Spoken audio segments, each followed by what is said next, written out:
Welcome to the StockManor.com studios here in the beautiful Black Hills of South Dakota. I'm your StockManor Brian Johnson, and I'm making professional trading simple. And we had another good run up today by the Bulls. They just will not go away. And you can tell that the Bears are getting extremely frustrated by the moves. For those of you that are bearish and are looking for bearish action to happen, this is why you just have to be on guard for this stuff. You know, it, you have to follow what the markets are telling you. You have to do what the charts are telling you.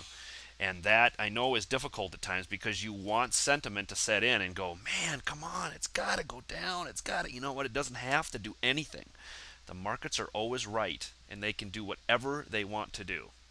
So even though you think they're wrong, they're not. The markets are always right. They're just going to do what they're going to do. You have to be able to play along for the ride.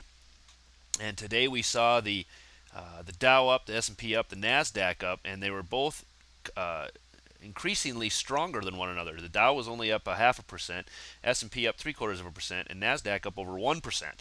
So you can see that when we turn and when the bulls start to come back into the market, they like to hit those tech stocks first.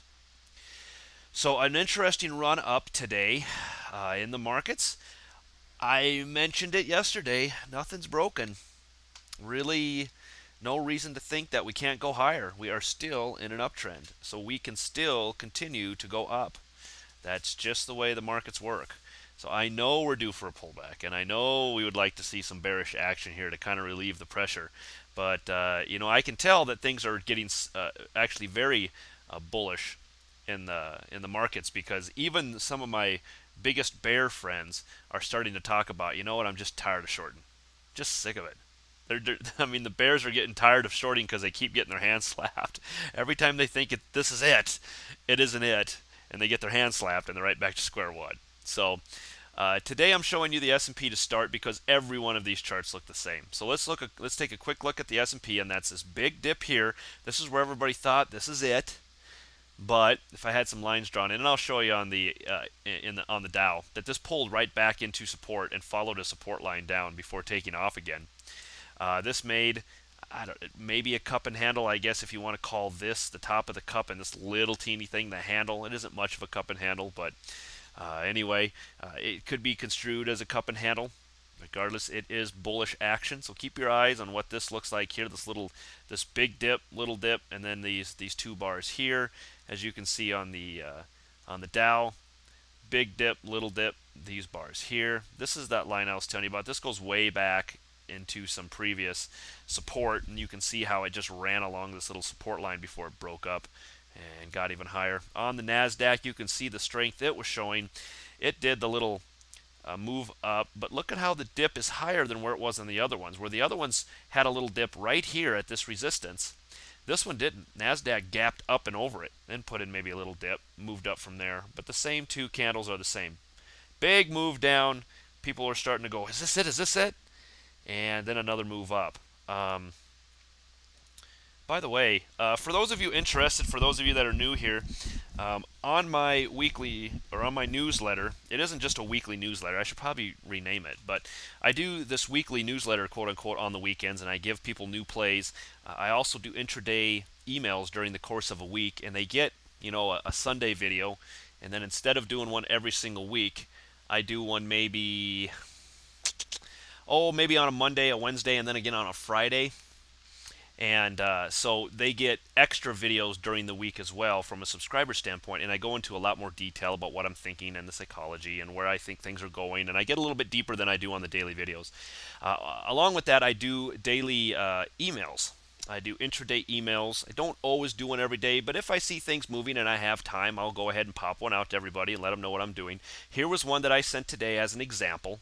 And you can see this one was sent out this morning here about 12:35 p.m. That's my time. That's like 2:35ish or so Eastern time.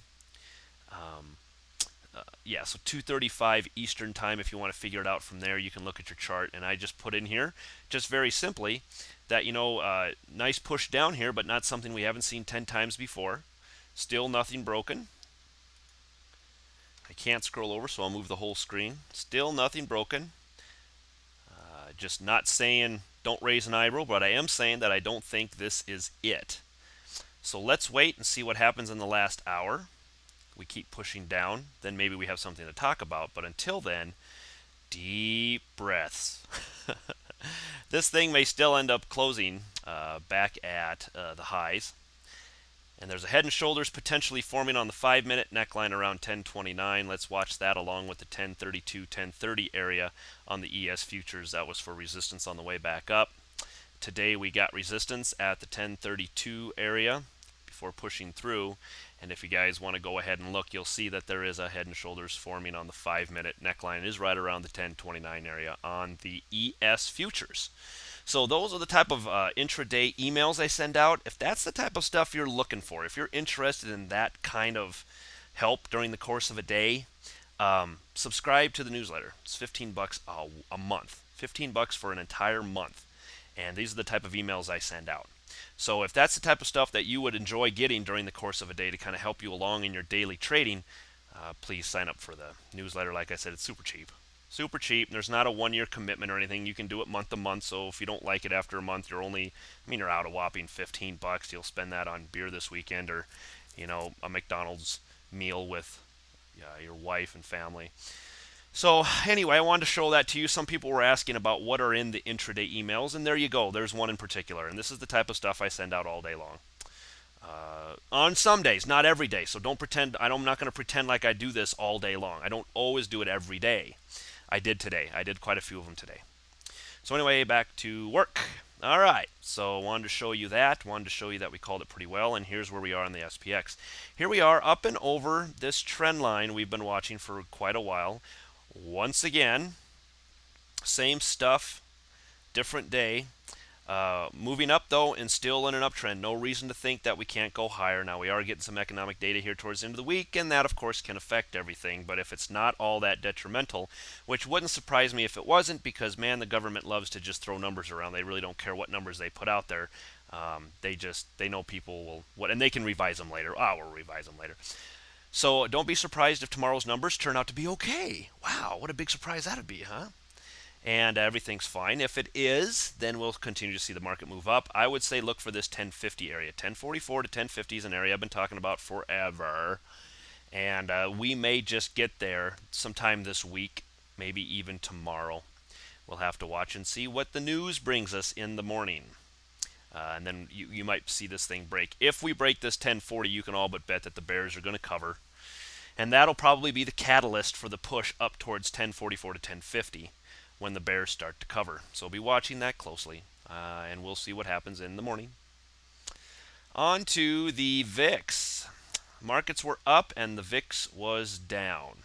So that's precisely what you want to see from this standpoint. Fear is coming out of the market. The markets move up and the VIX moves down.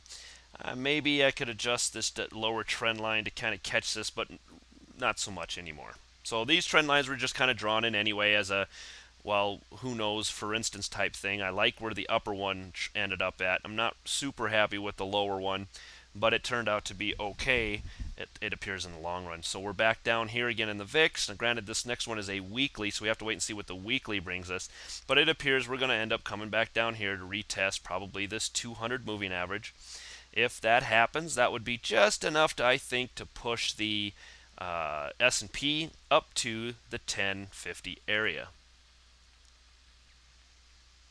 Here's Adobe, some of the individual stocks we are watching, and you can see that it did break up and above yesterday, this little line here, and now it's coming up to test this this lower trend line. Not interested in this right now as a trade unless it breaks up and over the $33 mark and up and over this trend line.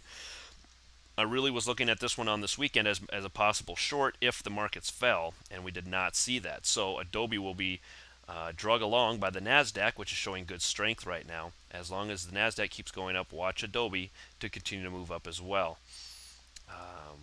I am not so much interested in playing that one long right now, just to be honest with you, though.